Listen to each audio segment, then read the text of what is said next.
Are you done being ill yet? No.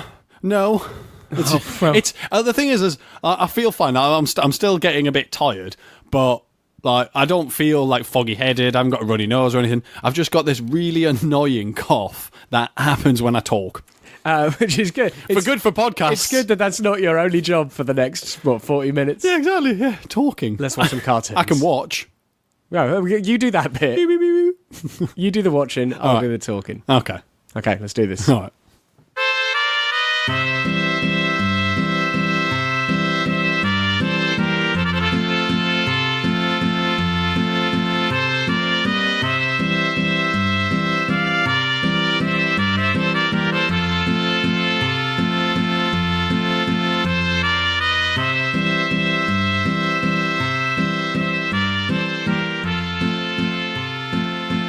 Hello and welcome back to the Space Jam Continuum, the show where we try to make a cohesive cinematic universe out of something that was never meant to be one. I'm Chris McLennan. I'm Carl Noble. And last week we managed to get through 40 minutes with Pepe Le Pew not sexually assaulting anyone. That was I mean, that is always revolution. A bonus. If you can get through 40 minutes without Pepe Le Pew sexually assaulting somebody, that's a win. You're on the up. Exactly, yeah. That's a good day. Chalk that one up as a win.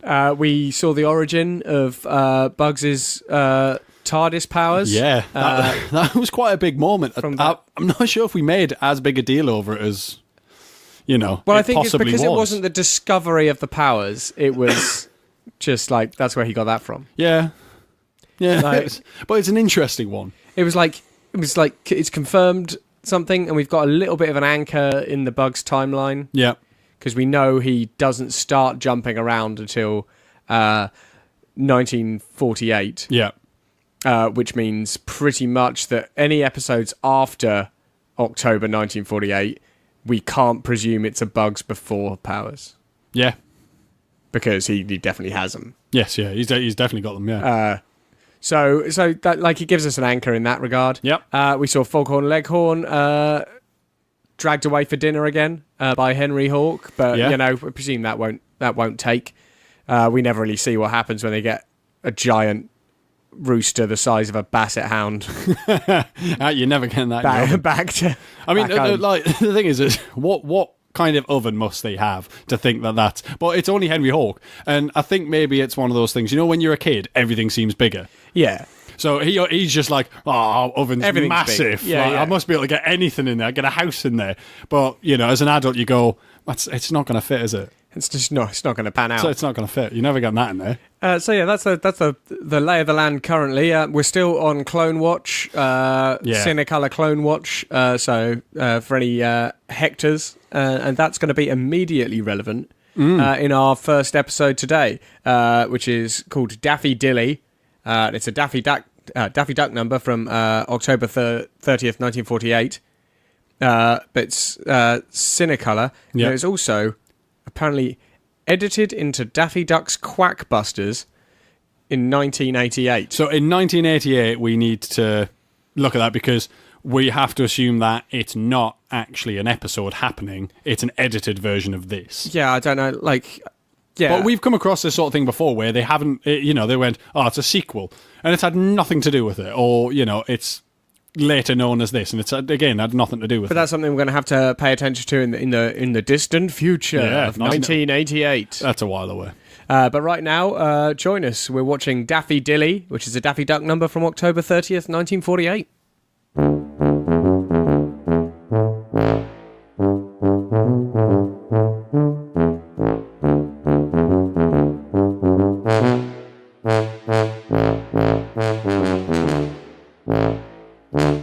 Daffy needs to stop believing everything he hears on the old wireless. He really does, because he got suckered right into that. Yeah, so Daffy appears to have found himself a job as a salesman of joke products.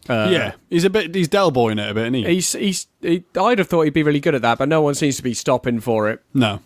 But then he hears on the radio that JP someone, a multi-millionaire, has been quoted as saying that he would give $1 million for one good laugh before he dies. He hasn't laughed in 50 years, apparently, and he's on his deathbed. So Daffy sees this opportunity. He scoots on over there, where he meets the butler, which I think he was called Godfrey. Yeah. And spends most of the episode just trying to get into the house past the butler, who doesn't want him there. No. And then in the end, he gets into the house by basically going full Humphrey Bogart and saying basically that he's overheard the butler and the maid. We didn't see at any point. So they're saying they're going to do someone in and skip the country to Rio de Janeiro, and make such a convincing job of it that the dog's worried and skips town. What I found weird was he was packing his stuff up. He sticks a big old red beard on, a hat, and takes his back out the door. Does he always leave the house with the big red beard on? I don't know. Why is he in disguise? But in the end, Daffy goes up there to do his skit for the millionaire. Yeah. He falls through a cake on his way in, and that cheers the millionaire up no end. Daffy's annoyed because he hasn't hasn't even started. Yeah, he hasn't started his bit. And then we leave with Daffy basically seemingly in a job where his only role is to receive custard pies to the face, which the millionaire throws at him after making a miraculous recovery. Yeah, so, I mean, what strikes me as odd is this dog, the millionaire, hasn't laughed in 50 years. And all it took was somebody falling through a cake, and that was it. He was been trying.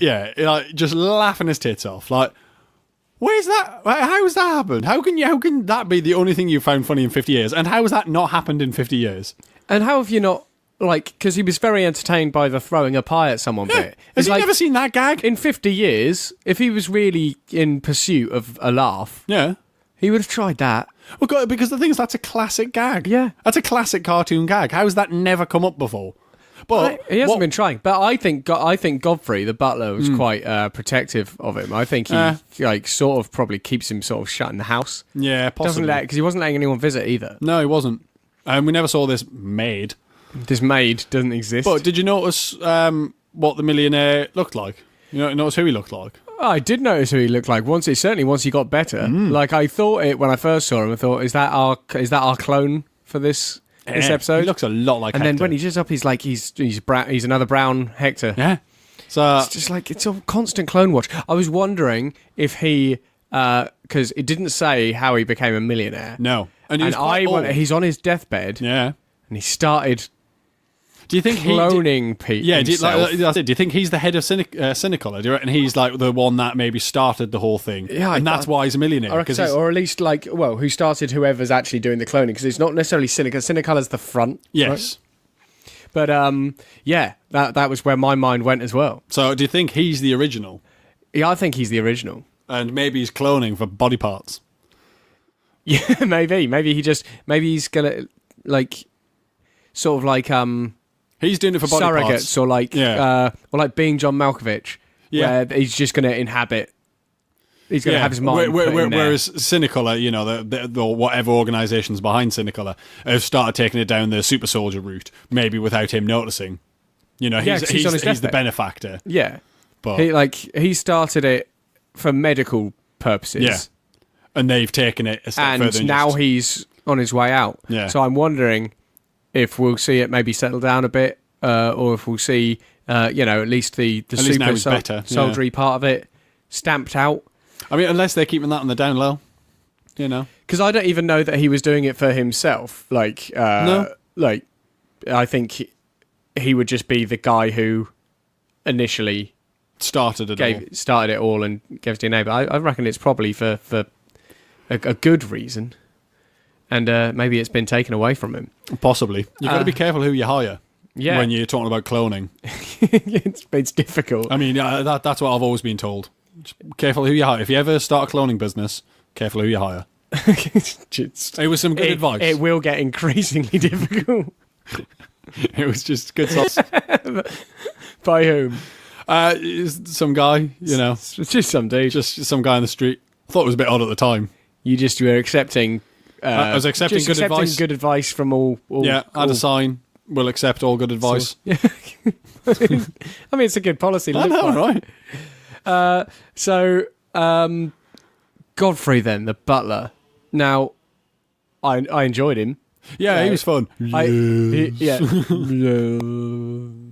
poshed to the point of speech impediment. Yeah. But yeah, just why does he not want Daffy in the house unless he's somehow in cahoots with those who have taken the business possibly down a different path, and he's trying to keep old JP out of the know. He doesn't want him seeing the news and stuff, so that's why they don't have the wireless, and that's probably why he hasn't laughed in 50 years. Nah, probably not. But do you think they're the ones who made him ill? Maybe. I mean, the thing is, why would you make him ill? Why wouldn't you just off him? And also, 50 years is a long time. Like, I don't think he lost track of his company 50 years ago. No. I think he's recently got because if you're getting into a business at that level, you're going to be pretty hard nosed. You're not going to be giggling away the office, are you? Yeah. I think I have to rule that out. But I just can't quite pin why Godfrey is doing that, especially when we know that it's gone out on the radio that there's going to be people coming to try and make him laugh for $1 million. Yeah. And he turns. But again, it was that was hearsay. It was just he's been quoted as saying that. Yeah, but that's still like a load of people are going to. It wasn't like an invitation. Yeah, but people are still going to take it as one. Yeah, like a load of people, like Daffy will have shown up. Yeah, well, but maybe a load of people before Daffy had shown up, and Godfrey was just sick of them.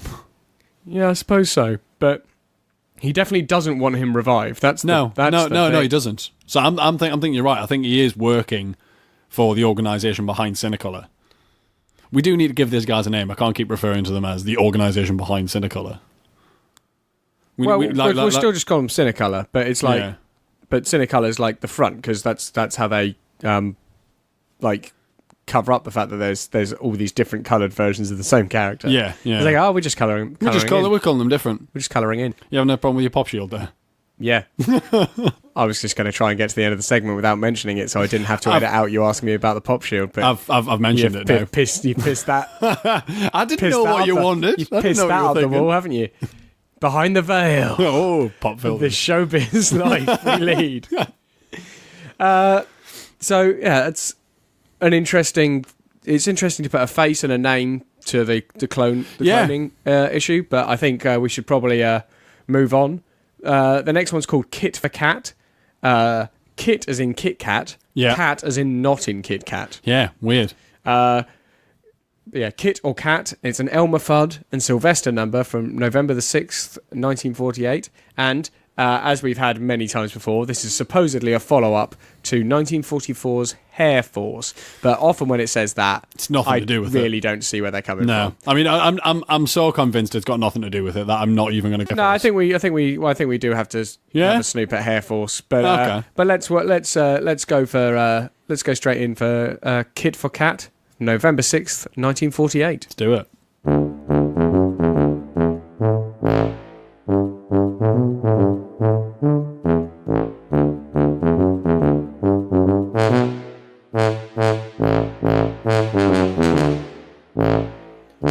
So it was another one of those episodes where it's basically the same episode but with different people in it. Yeah, so like they say it's a follow-up and it's not really, it's just it didn't feel like it was replacing anything though. It's just a similar thing happening. Yeah, so Hair Force was an episode where there's an old lady and a dog and Bugs is out in the cold and the old lady lets him into the house. Yeah.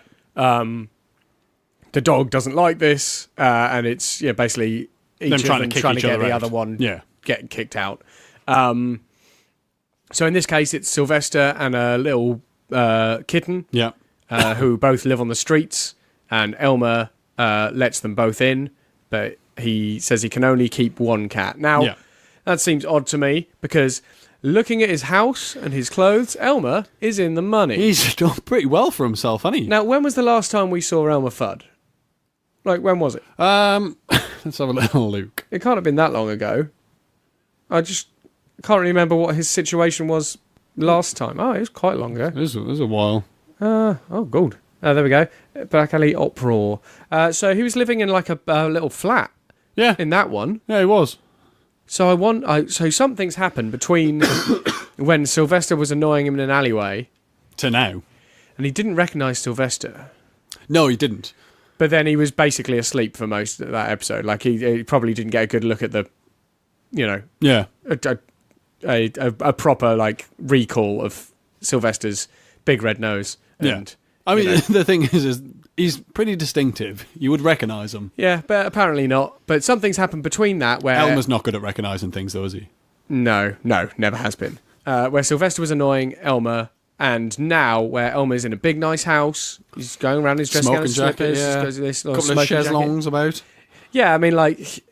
I couldn't tell if it was the kitten running round the room and the camera panning round, possibly. or if he's got a lot of chaise longues in that house. Who knows? In a big, long room. Yeah. But, he does have a big house, though. But it's a big house. It's pretty fanciful. And basically, Sylvester's trying to get the kitten kicked out. The kitten's trying to get Sylvester kicked out. Yeah. And it gets increasingly more raucous and noisy until...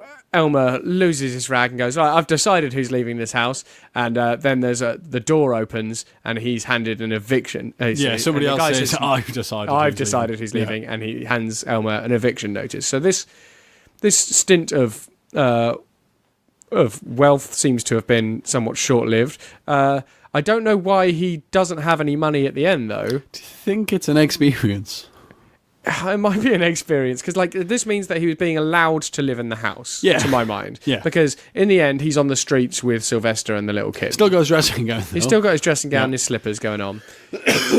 But yeah, he's clearly not in the money anymore. No. So you've got to ask whether he was ever in the money, or if he's just charitably being allowed to live in a house. Had he pulled a similar gambit days before? Yeah. Pretended he was just out in the cold and a guy had let him in. Who knows? And he'd been allowed to live there rent-free for a bit.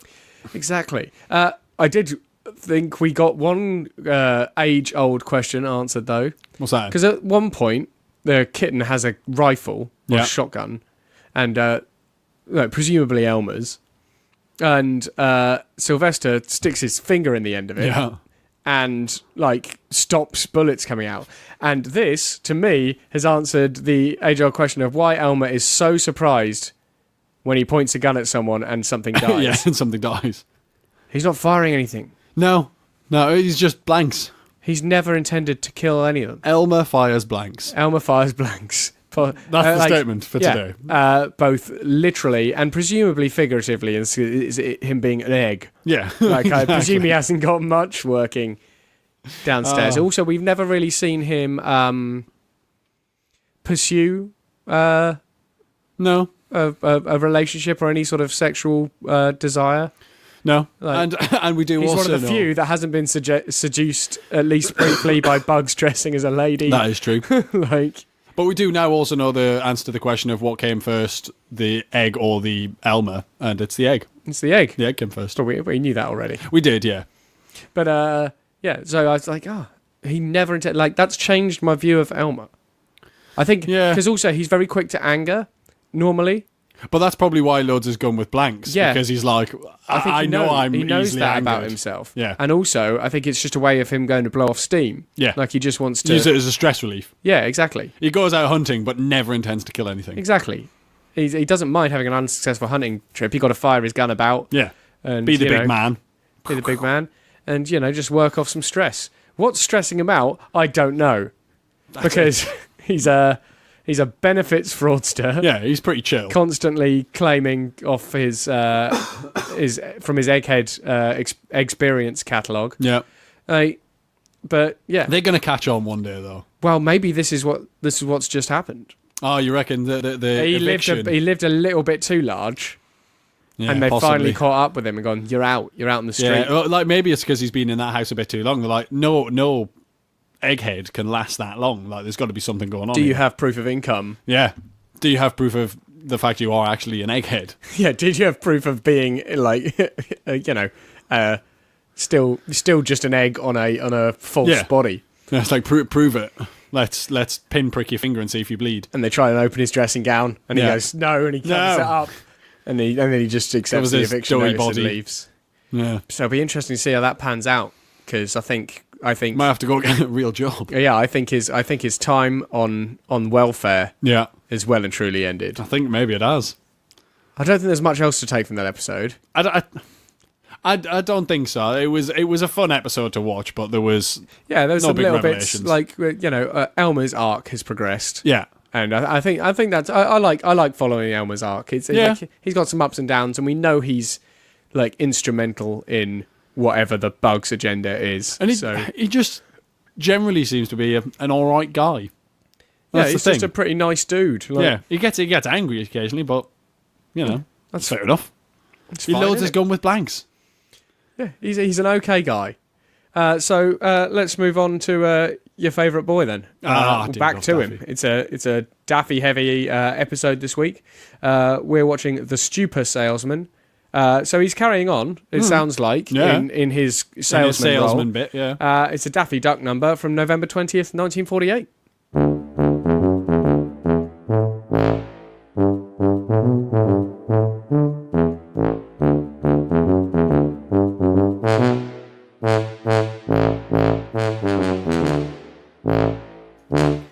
I think this is the longest we've ever seen Daffy Duck stick at a job. Yeah, I mean... 2 consecutive episodes. He's great. He's not a very good salesman, though. No, it surprises me. Yeah, because you'd think he'd be able to sell ice to an Eskimo. Is that a phrase? Yeah. I mean, have you never heard that phrase before? No. Oh. Well, no, that's it. I mean, I don't think it's a phrase I've just made up. Because I've got memories of that. Fair enough. So You've said it before. Maybe, yeah. But yeah, like, he strikes me as he should be like a pretty good salesman. But yeah, he's Gabby, he's picking the wrong crowd. That's the thing. Like beforehand, and like in the last episode, he was trying to sell to what looked like kind of rush hour office traffic, and he's trying to sell stuff. This one, he was trying to sell to Slug, a bank robber. I think it was just Slug McSlug. Slug McSlug. But he's a notorious bank robber, just robbed a bank and has gone to his hideout, where Daffy has, for some odd reason, decided to go. The police. Yeah, got a lift from to the middle of nowhere. Cops, yeah, to a house which is boarded up to try and sell something, anything, to whoever's inside. He didn't care who or what. He has a lot of stuff in that case. Like he's diversified. But he opens with an electric buzzer. Yeah. He opens by saying hello with the electric buzzer in his hand. Yeah. The same electric buzzer from the first one. The 200-volt number. Yeah, exactly. Like, it's a bit harsh. So Slug McSlug has robbed a bank and he's escaped. He's gone to his hideout. Yeah. It's in the middle of nowhere. He puts up like a sort of landscape of like a waterfall over the road. Which has a tap and at the turns top of the tap on and it runs down the road. That's not there later. But yeah, that's why it's like, okay, right, I guess we're going to make that look like a river, not a road. Yeah. You know, that makes toon sense. And then Daffy just, there's not even a bit where Daffy sees it or where anyone goes, that's... Like the cop car pulls up and you see from the point of view of the cop car, you can just see the house. And from the house, he looks at the thing and you can see the cop car at the end of the drive. He must have it on the other side. I think it's just on a different path somewhere. Yeah. And then he put loads of signs up saying no trespassing, none of this. Daffy obviously sees none of them. And they say no salesman, like that sort of stuff. Daffy sees none of it. Yeah, I mean, I don't think Daffy would care, but I still think it odd that he's got a lift out of the city to this one house. Yeah, by the and cops. When the door's shut on him, Daffy just sits down outside and reads an entire book on aggressive sales techniques. And it's like, you've really got your heart set on Slug McSlug, haven't you? He's like, no, I want to sell this. He doesn't do door to door. He just does door. Yeah. And he's like, I'll be at this door until you buy something. He keeps trying to sell him stuff. He keeps basically breaking into the house through various means. He's got a tiny helicopter at one point. Don't know why he didn't use that earlier. Well, no, because the helicopter is only for when you need to get into buildings that you're not supposed to be getting into. It's not for transport. But what surprises me at that point is because at that point, because he also has an elevator that comes up into the building out of the ground, which I presume he's borrowed from Bugs. I guess so. But suddenly, about halfway through, these are all things that Slug McSlug I thought would be very interested in purchasing. Yeah, an elevator that can just pop out of the ground. He has ammo for his gun. Yep. He has a but the thing vest. is he doesn't sell that. No, but to slugs. He just goes, here, try this for size. Yeah, my point is Slug just doesn't let up. Slug doesn't want any of it. It's this is all useful stuff for you. And he's got a lot of money. If he had a helicopter... He's just robbed a bank. Yeah, he's got some spending cash, hasn't he? Exactly. Bit of pocket money. Yeah, he's not interested. By some means, the gas on the oven gets turned on. Well, Daffy at one point decides to show how good the lighter is from the company. Yeah. Turns the gas on and then fails to light the lighter. And it just starts filling up the house. Yeah, but gas is visible. He drops the lighter when he gets kicked out. Yeah. But the dog, Slug McSlug, he's intrigued by the lighter, and he tries it and manages to light it, and the house blows up. Yeah. While Daffy's outside, and then Daffy tries to sell him a house to go on his doorknob. Yeah, because he's like, I know what you want. You need a house to go with this doorknob, but the gas is visible.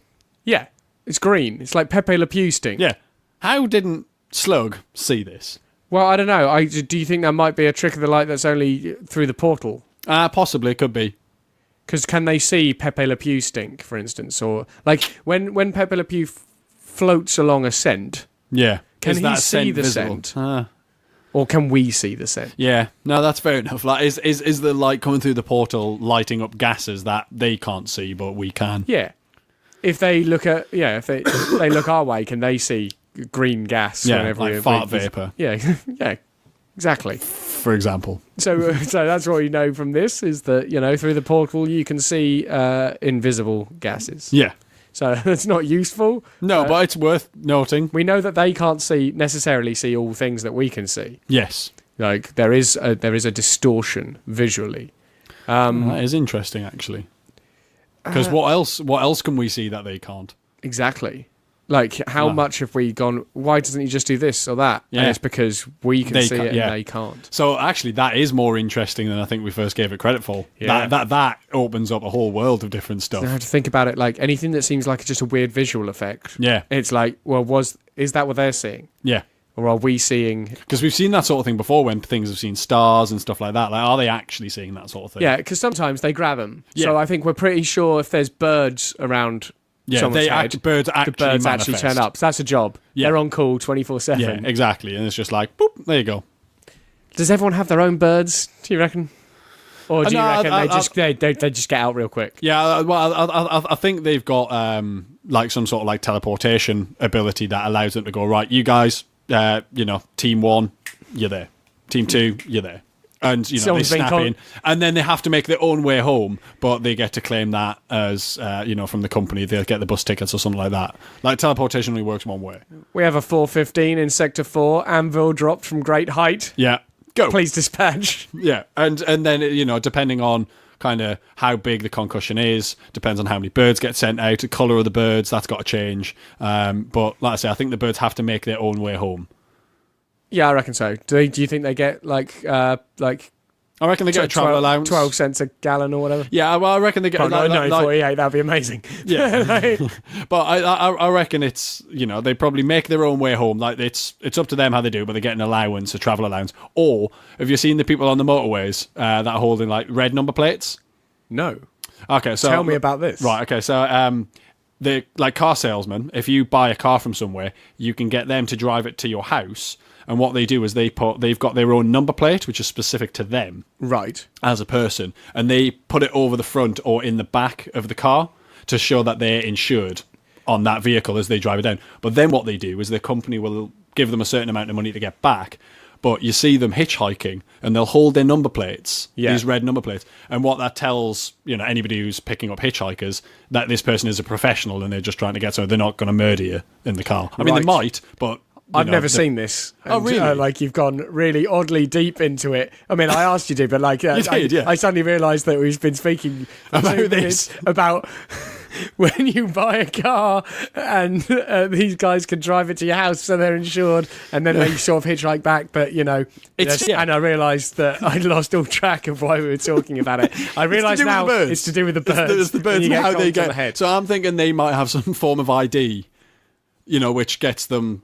certain discounts on travel and stuff like that because, they've been teleported potentially, hundreds of miles away from their place of work. They get a bus pass. Yeah. Right. Okay. Sorry I mean, you did ask, so... I'm glad you had that in-depth of an answer. I know, right? It's weird, isn't it? It's just like, well, here's how I do it if I was running the birds that fly around your head company. Yeah, I'd do it like that. In 1948. Well, that's good to know. I think that's a good note to end on then, because I think if that's the kind of depth we're getting into on things that didn't even happen in this episode, then there is potential for this episode to go on to just spin out of control. That's it, like, there's no birds even in that episode. Yeah, exactly. It's not even. It didn't even happen in that episode, no. And we know now what their expenses scheme is. How they get to and from work. So I think we're going to call it there. As ever, if you're enjoying the show, please take a moment of your time to give us a review, especially if you listen on iTunes. It really helps out our visibility. Yeah. And we know you're out there listening on iTunes. Oh, we do. We got the stats. Otherwise, please just leave us ratings, leave us reviews wherever you listen to it. Otherwise, just tell people, like, if you enjoy it, and, it's very likely that other people if you enjoy those people, then they're going to enjoy some similar things to you. I had an idea, from last week's word butter. Yeah, okay. If idea is a really strong word for what that was. If you work in an alphabetic spaghetti factory, please, just for a couple of cans, just start putting in the words... Follow the Space Jam Continuum. Just those letters. Yeah. And have it so that when it pours out in that way. I'm assuming you've got that ability. Queue them up. Yeah. So you put them in a little tube that you coil up in the can. Yeah. Or maybe if you work at Love Hearts, the people who make Love Hearts. Yeah. Just print out a couple of the Love Hearts. Is that Swizzle? Yeah. Something like that. If you can, I know this is very targeted, but just do a couple for us, will you? Because you can just put the name of the podcast in that, because it's already got a heart round it. Exactly. And it just says the Space Jam Continuum. Yeah, that would be awesome. Yeah, so it does work in the Love Hearts factory, and you can just... Bash out a couple of those for us, and that'll help us out a great deal. Yeah. Otherwise, just thank you for listening, and we'll see you all next week. Yeah, we will. Bye!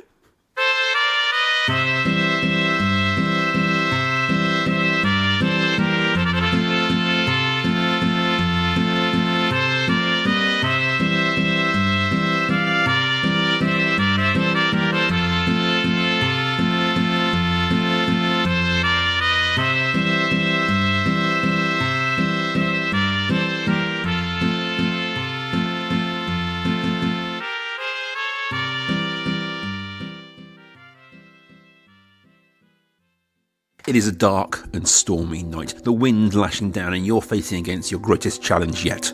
A player who's gone in the wrong direction. We've all been there, you've got our story planned out, and this player heads off in the wrong direction, and you've got nothing to fill that gap. Well, my name's Rob, and I've started a podcast to help you. The podcast is called Lore Masters, and each week I bring you something for your game. It could be a hook, it could be an object, it could be a person, it could be a city, it could be a whole story arc. If you're a dungeon master and you want some inspiration, please check us out wherever you find podcasts. And remember, you're not alone.